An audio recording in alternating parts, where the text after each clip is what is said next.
Hi students, today we are going to see Unit 4 from the book The Moments and the Kingdom of Fools, written by A.K. Ramanujan.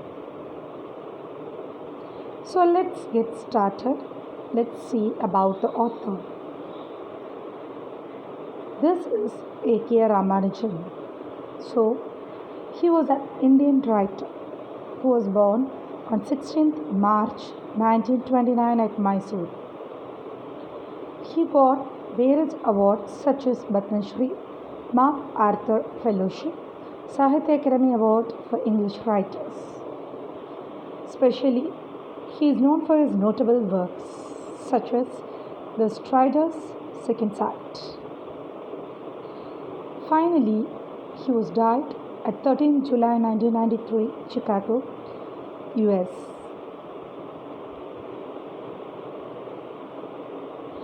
So, let's start about this lesson. Let's see the introduction. This lesson is a Kannada folk tale written by A.K. Ramanujan's Folk Tales from India. This story is about a kingdom of fools. This particular kingdom is ruled by a foolish king and his foolish ministers. Once, they ordered that night should be considered as day as well as vice versa. One day, a guru and his disciple visit this kingdom and are surprised to find the entire kingdom was sleeping during the day. The guru immediately leaves the kingdom as he felt some dangerous things happening in this kingdom. However, the disciple decides to stay there and lands their life in danger.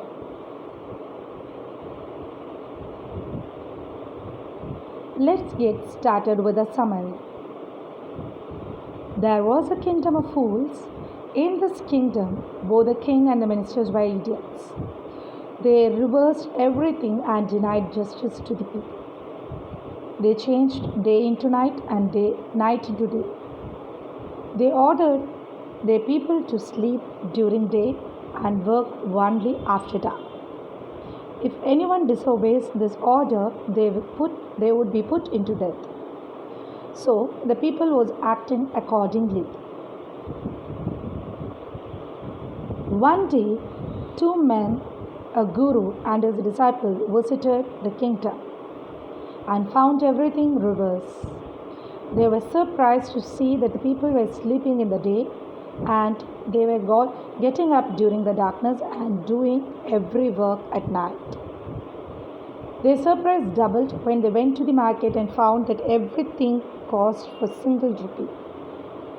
The guru and his disciple were happy because the system allowed them to buy all the food, whatever they want to buy, in a rupee.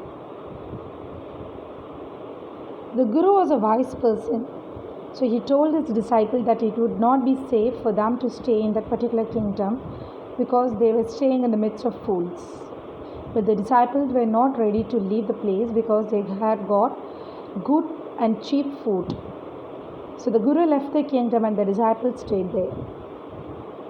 Being a great foodie, he ate his fill every day and became so fat in few days.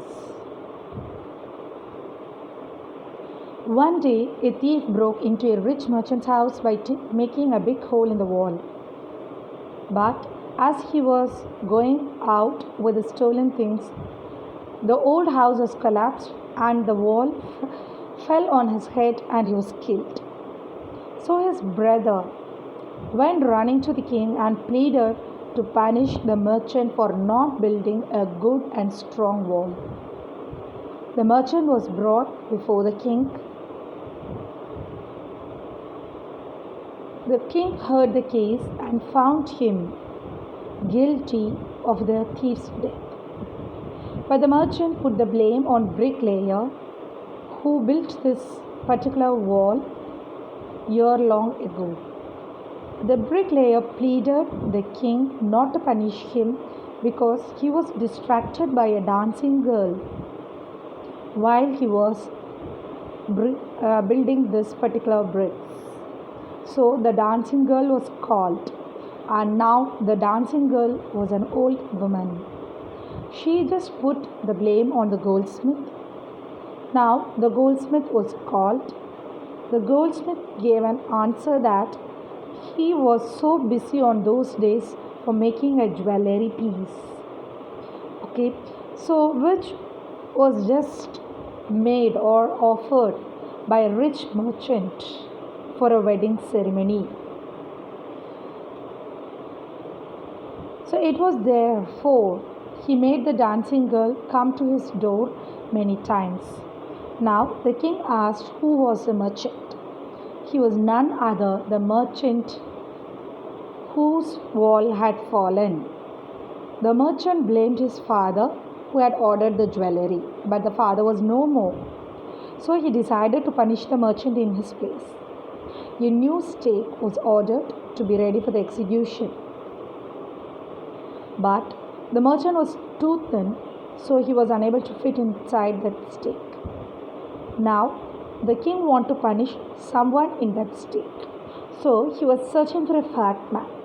At that time, this particular disciple was fell on the servant's eyes.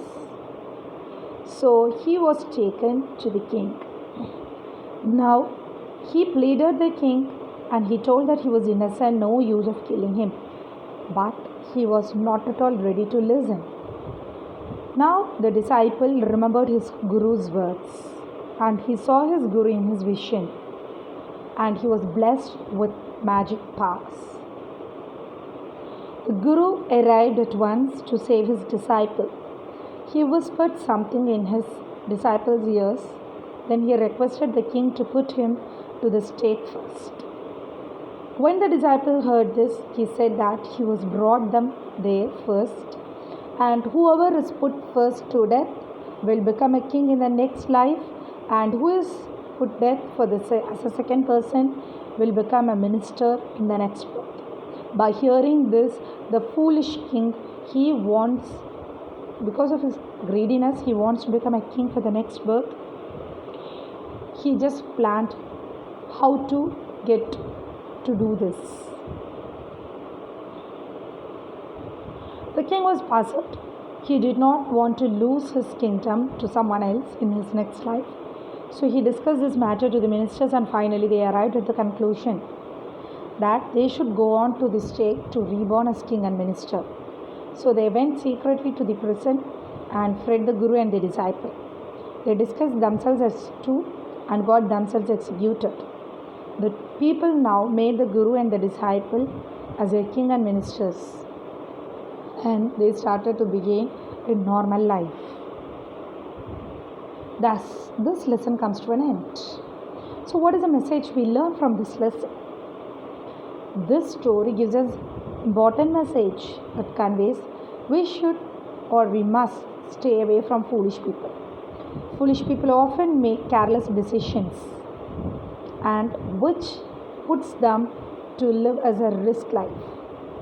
Here the king as well as the ministers' foolishness, almost they lost their life. But thanks to be the guru's wisdom and because of that only the disciple was saved. So in order to tackle the foolish people, we must be wise as well as tactful. I hope so, my children, you understood this lesson. Thank you. Have a nice day.